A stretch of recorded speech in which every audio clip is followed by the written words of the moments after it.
Alright lads, so this is something that we're going to do every time we do get a new Spirits Off with you banner, and with the banners we do get a new event story part which they kind of expand on the story they're kind of setting up here, and this is something that I know a lot of people do skip because it isn't really worth your time reading. But I have been reading it, it's kind of interesting, I want to talk about it, so within this video we're going to be recapping both part 1 and 3 of the Untold stories, part of the Spirits Off with you collaboration. So the story starts off with us getting told that this takes place within the 17-month gap between Ichigo losing his powers and the Four-Ring arc. So do keep that in mind. We then jump to our first scene where we have Shuhei, Renji, Rukia, and Izuru. They're talking to each other about the events that just happened, something that we are about to slowly unwind when we do get more story parts. This does take place after everything that does happen. So Shuhei right here is complaining that he can't unfortunately release his newspaper, his magazine, on all the events that just happened because it was an order from Central 46 that he is not allowed to publish this. They want to keep this under wraps and they want to make sure that in the future, this story that is about to unfold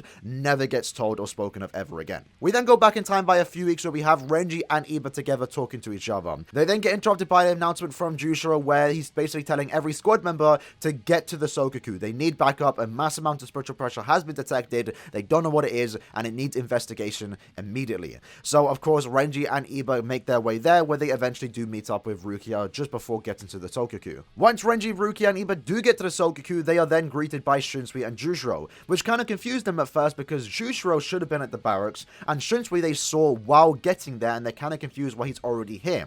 They then ask questions about why they are here and what's going on, but unfortunately Jushiro and Shunsui are quite cryptic in their replies and don't really tell them what's going on. Out of nowhere, Head Captain Yamamoto shows up, ready to start fighting Jushiro and Shunsui. This causes even more confusion as Jushiro and Shunsui then start preparing their swords to start fighting Yamamoto. After the initial fight, once more Renji and Ryuki are asking questions. Why are we fighting Yamamoto? Why is the Head Captain fighting back against us? And once more, Shunsui and Jushiro are not very helpful with their words and don't really explain the situation. It then gets even more confusing as another version of Shunsui and Jushiro appear out of nowhere. Renji then questions if this is another case of Rigai in which the Jushiro clone potentially clone, then tells them that they aren't Rigai. They have no intentions of replacing the other versions in themselves. So it really questions what are their intentions here. And then to prove they're not a Rigai, the clone of Jushiro and Shunsui power up into their Beyond Bankai forms out of nowhere. Once the clones of Jushiro and Shunsui are done powering up, they then question Jushiro and Shunsui, the real versions, why aren't you surprised? Surely at this point you must have an idea of what we actually are. In which the real versions of Jushiro and Shunsui don't necessarily confirm if they do have an idea what they are, but they make sure they let the clones know that regardless if they know or not, they are here to stop whatever the hell they're doing. Ruki then wants to join in to help fight with the captains, in which the clone of Yamamoto then starts to try and attack Rukia, in which out of nowhere, the real version of Yamamoto shows up to protect her. Once the real Yama is done protecting Rukia, he then starts to scold both Shunsui and Jushiro for basically just wasting their time. Why are they sitting here idly talking when they can already solve the situation? Jushiro, however, does respond back to Yamamoto, letting him know whatever expectation he had for these clones have kind of been exceeded as they are more powerful than they originally intended. Which brings up the question, what are these clones supposed to be and why did they already expect him to show up?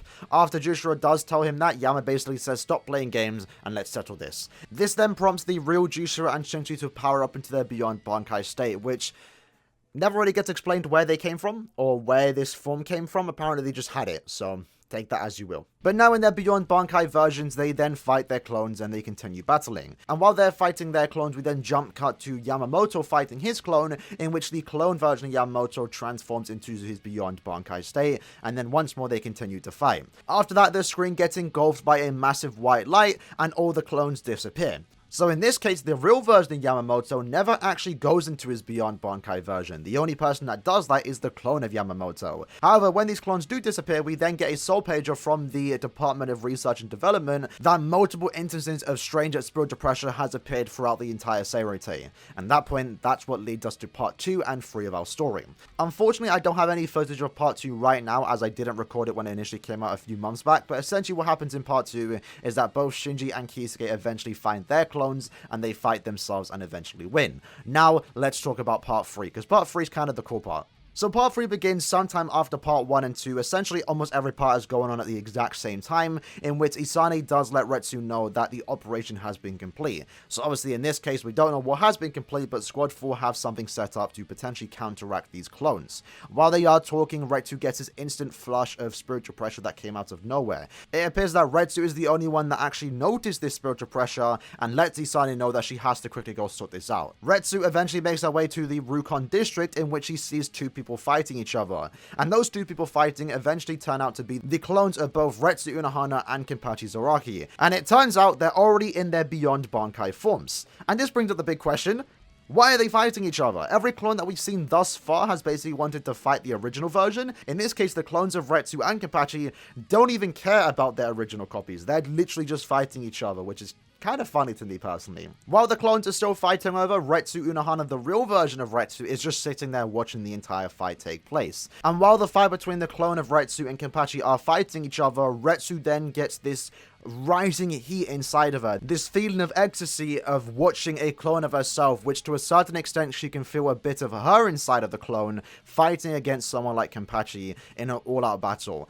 And of course, this scene right here is basically giving us a glimpse of Yachiru Unohana herself in BBS. Kind of cool. I like this scene a lot. Retsu then steps in to stop the battle, in which it does actually annoy the clone version of Kenpachi and Unohana because they want to continue battling. But Retsu lets them know that she is the one that is going to be fighting this version of Kenpachi. She is going to fight this man. And of course, the clone version of Retsu isn't really happy to hear this, so the clone version of Retsu and the real version of Retsu go into battle. And of course, the winner of this battle is the real version of Retsu. After the battle with both Retsus does end, Kenpachi is now annoyed that the real version of Retsu has just stolen his prey. So of course, the real version of Retsu is now happy to fulfill that spot and battle against Kenpachi. And of course, to make it even better for herself, Retsu then powers up into her Beyond Bankai state, again never explained on how she can actually do this, to actually fight the clone version of Kenpachi. Both are now happy that they have someone to battle against at full power, no holding back. And of course, a battle takes place in which the real version of Retsu makes quick work of the clone. However, Retsu does feel a tad bit disappointed as the clone just kind of disappears and she eventually causes it an illusion.